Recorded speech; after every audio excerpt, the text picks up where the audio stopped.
Nobody expected Pooh Shiesty to speak, especially not now. For months, the streets were loud, rumors were louder, and the internet had already written its own version of the story. But when word spread that GEDs allegedly caught him lacking, everything changed overnight. Phones came out, whispers turned into headlines, and what started as street talk quickly spiraled into something far uglier. Fans were confused. Haters were celebrating. And behind the scenes, pressure was building fast. Was this just another exaggerated internet moment, or did things really get out of hand? Sources claim the situation escalated way beyond what people first believed: missed calls, tense messages, and a silence from Pooh Shiesty that only made things more suspicious. Every hour he stayed quiet made the story darker. Then came the break.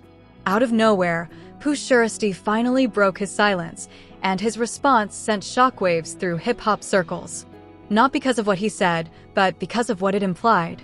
Lines between reputation, street politics, and survival suddenly blurred. Some saw it as damage control. Others called it a warning.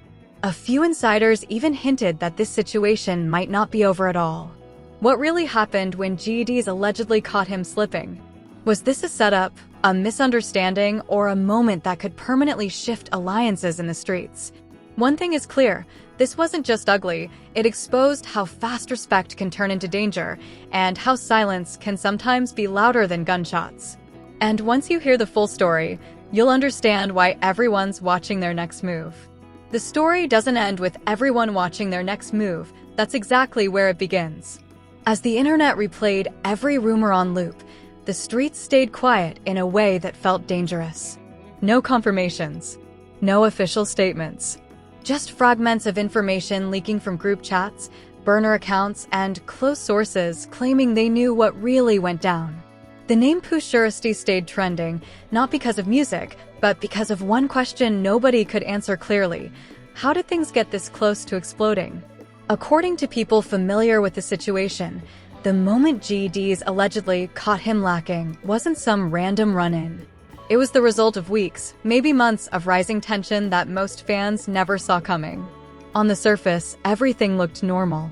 Old photos circulated. Past affiliations were debated. But behind closed doors, alliances were being questioned, loyalty was being tested, and every move was being watched. What made the situation even uglier was the silence. In street politics, silence can mean strength, or it can mean danger.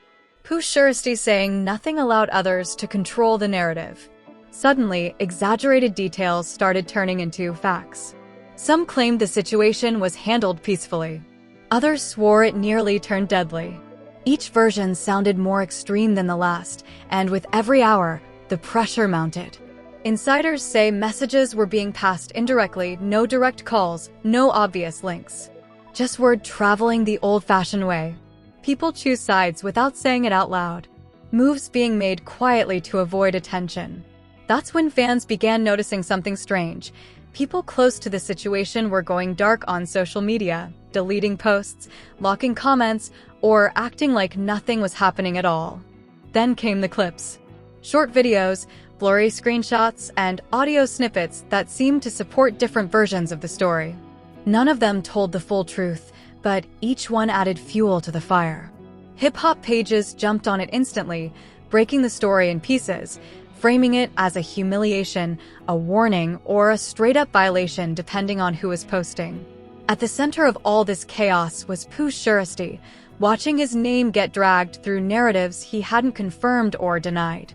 People who understand street culture know one thing: being labeled as caught lacking can be more damaging than an actual loss.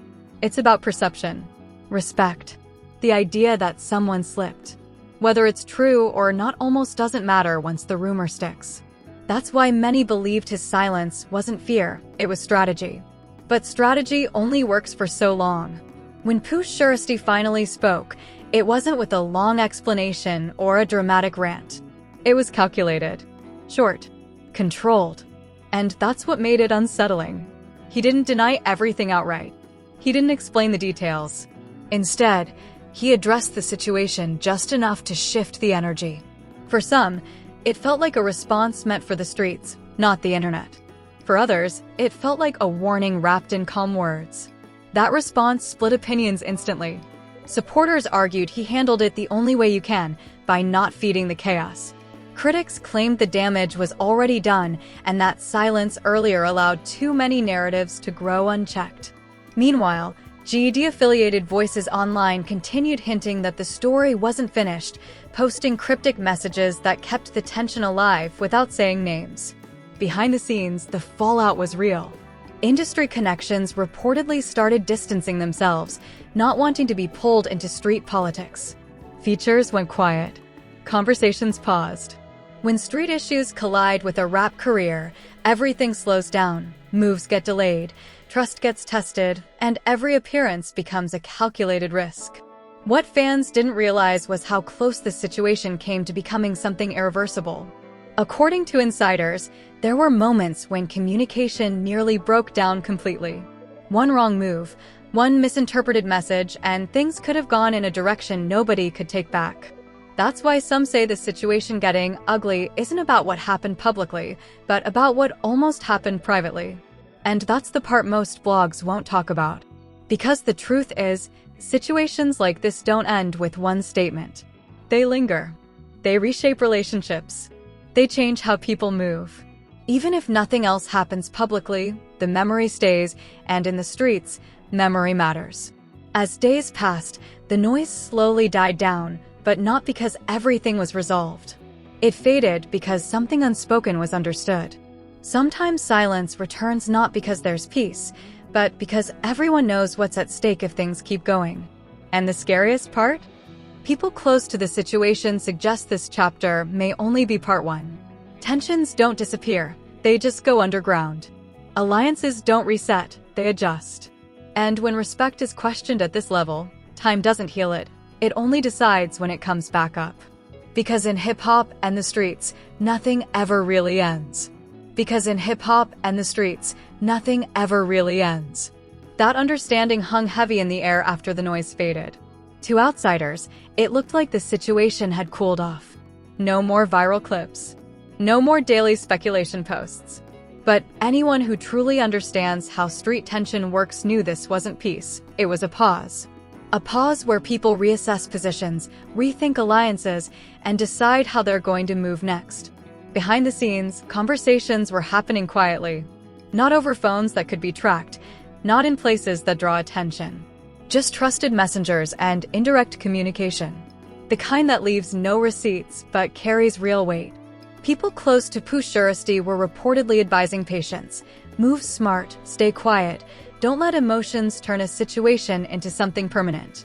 At the same time, GD-affiliated voices continued dropping subtle signals online, just enough to remind everyone that nothing had been forgotten. This is where things get complicated.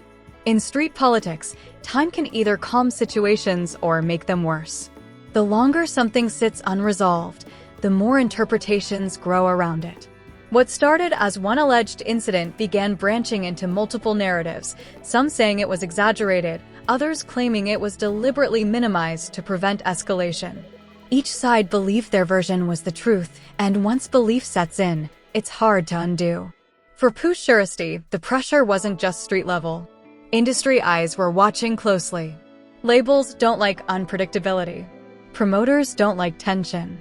And collaborators don't like being dragged into situations that could affect their own standing. Even without anything happening publicly, the impact was real. Meetings got postponed. Plans slowed down. People who were once vocal went quiet, not out of betrayal, but out of self-preservation. That's when fans started noticing the shift. Pooh Shiesty's presence felt different. Fewer appearances. Less noise. When he did surface, every word, every look, every move was analyzed. Was he unfazed? Was he calculating? Was he waiting? The smallest details became fuel for speculation, especially in a culture where perception can outweigh facts. Meanwhile, the streets had their own version of events, one that never fully reaches the internet. According to insiders, respect was being weighed on both sides. Not just reputation, but boundaries. What crossed a line? What could be overlooked? And what absolutely couldn't? Those discussions matter more than any viral headline because they decide whether something stays contained or explodes later. One thing was clear: nobody wanted the situation to turn irreversible. That doesn't mean emotions weren't involved. Pride always is. Being labeled, caught lacking, doesn't just challenge a person, it challenges everything they represent. Their movement, their people, their history. That's why responses aren't always immediate. Acting too fast can make things worse. Acting too slow can make you look weak. Finding that balance is the hardest part. Sources say Pooh Shiesty understood that completely. Instead of chasing narratives, he focused on control. Control of movement. Control of communication. Control of perception where possible. To some, that looked like avoidance.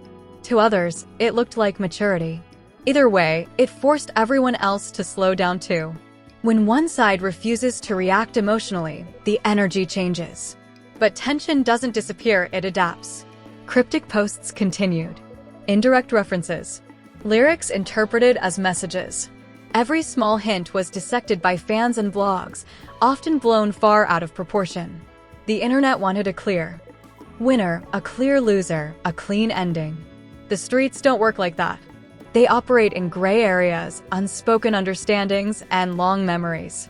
What made this situation especially dangerous was its visibility. Too many eyes, too many opinions, too many people who don't have to deal with real consequences pushing narratives for engagement. That outside pressure can force hands that otherwise wouldn't move. That's why people close to the situation kept stressing one thing: letting it breathe. As weeks passed, the lack of escalation itself became the story. Some began to believe boundaries had been quietly set. Others believed something bigger was being delayed, not avoided. In street culture, both can be true at the same time. And then there was the question nobody wanted to ask out loud: what happens next? Because unresolved tension has a way of resurfacing when least expected. A random encounter. A misunderstood post. A line in a song taken the wrong way. History shows that many of the biggest conflicts didn't start with major incidents. They started with small moments layered on top of old wounds. People who've been around long enough know this pattern. They also know that survival sometimes means choosing longevity over ego. That doesn't mean backing down, it means picking the right moment. That lesson has ended careers and saved lives depending on who learned it in time. For Pooh Shiesty, this chapter became less about defending a narrative and more about protecting a future. The streets may never forget rumors, but they do respect discipline. And discipline is often mistaken for weakness by those who don't understand the cost of moving recklessly. Still, not everyone was satisfied. Some GD-aligned voices continued to hint that accountability hadn't been addressed. Others hinted that things were already settled quietly and that outsiders were stirring noise for nothing. Without confirmation, speculation ruled, and speculation is dangerous because it fills gaps with imagination. As of now, no dramatic conclusion has played out. No explosive follow-up. No public resolution. Just an uneasy calm and a shared understanding that everyone involved is moving carefully. That alone says a lot. Because when people with nothing to lose are quiet, it means nothing happened. When people with everything to lose are quiet, it means everything is being calculated. And that's why this story still matters. Not because of what was seen, but because of what wasn't. Not because of what was said, but because of what stayed unspoken. Situations like this don't fade away. They become part of the landscape. A reference point. A reminder. And if history has taught hip-hop anything, it's this: moments like these don't disappear. They wait. Part 3 is where waiting turns into consequences. That's the stage nobody ever sees coming, because consequences don't announce themselves. They creep in quietly, disguised as routine, masked as normalcy. By the time people realize what's happening, choices have already been made, and some of them can't be reversed. After weeks of uneasy calm, the environment around Pooh Shiesty subtly shifted. Not dramatically. Not in a way that trended immediately. But enough that those paying attention felt it. The silence wasn't empty anymore, it was loaded. People close to him noticed tighter circles, fewer appearances, and movements planned with surgical precision. Every step felt deliberate, like someone who understood that one wrong move could rewrite the entire situation. Meanwhile, the streets were doing what they always do during a pause, talking quietly. Not gossip, assessment. Who's standing where? Who's still neutral? Who's leaning one way without saying it? In conflicts like this, neutrality doesn't last forever. Sooner or later, pressure forces people to reveal their position, even if they never say it out loud. A declined invite, a missed call, a feature that never clears. Those are the real indicators. For Pooh Shiesty, this phase wasn't about proving anything publicly. It was about endurance. About showing that he could move forward without reacting, without panicking, without letting outside noise dictate his pace.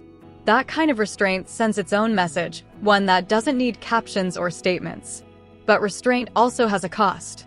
As time passed, whispers started resurfacing, not louder than before, but sharper. Less exaggerated, more focused. Instead of wild claims, there were specific questions. Specific references. That's often the most dangerous shift because it signals that people are no longer speculating, they're remembering. Industry insiders noticed it too. While nothing was officially blocked, doors weren't opening as easily. Energy changed in rooms. Conversations felt cautious. In a business built on relationships, tension is a currency nobody wants to spend. Pooh Shiesty wasn't being blacklisted, but he was being evaluated. Every move became a test of whether the situation would remain contained or spiral. At the same time, GD-affiliated circles continued their quiet signaling.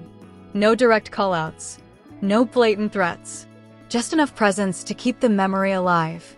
That's a tactic as old as the streets themselves, reminder without provoking, pressure without escalation. And it worked. Because pressure doesn't always force action, it forces preparation. Those close to Pooh Shiesty say this was the moment where strategy overtook emotion completely. No more reacting to blogs. No more monitoring comments. Focus shifted inward, tightening operations, controlling narratives indirectly, reinforcing loyalty within his circle. When uncertainty exists outside, strength has to exist inside. But even the strongest strategy can't erase one truth. Unresolved situations don't stay frozen. They evolve. The turning point didn't come from a headline or a viral clip. It came from a moment so ordinary that most people missed it. A lyric. A reference. Something subtle enough to be dismissed, but specific enough to be recognized by those it was meant for. That's how real messages are sent, hidden in plain sight. Suddenly, the pause felt thinner. Fans debated whether it meant anything at all. Blogs hesitated, unsure whether to amplify it. But the streets understood immediately. That's when consequences begin, not with chaos, but with acknowledgement. Once something is acknowledged, it has momentum. Still, nobody rushed. Because rushing is how mistakes happen. Instead, what followed was a recalibration on all sides.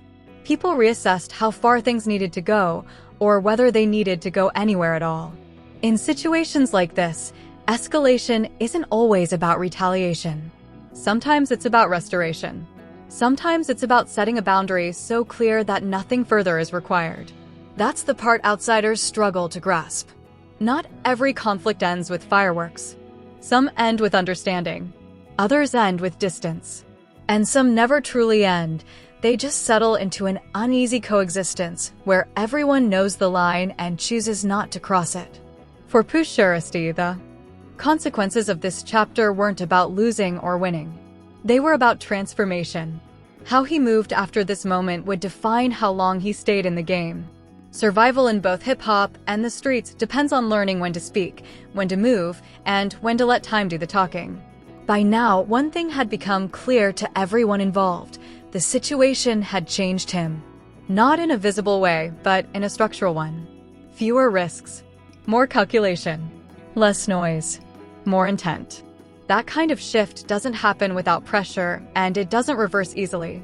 It's the mark of someone who understands how close things came to crossing a line that can't be uncrossed. And that understanding commands a certain respect. As months rolled on, the story stopped being about the incident itself and started being about what followed. About how nothing exploded. About how restraint held. about how multiple outcomes were possible and only one was chosen. That choice mattered. Because in a culture where pride often overrides reason, choosing restraint can be the most powerful statement of all. It doesn't erase rumors. It doesn't rewrite narratives overnight. But it does something more important: it buys time. And time is the one thing that can turn consequences into lessons instead of losses. Still, nobody involved believes this story is forgotten.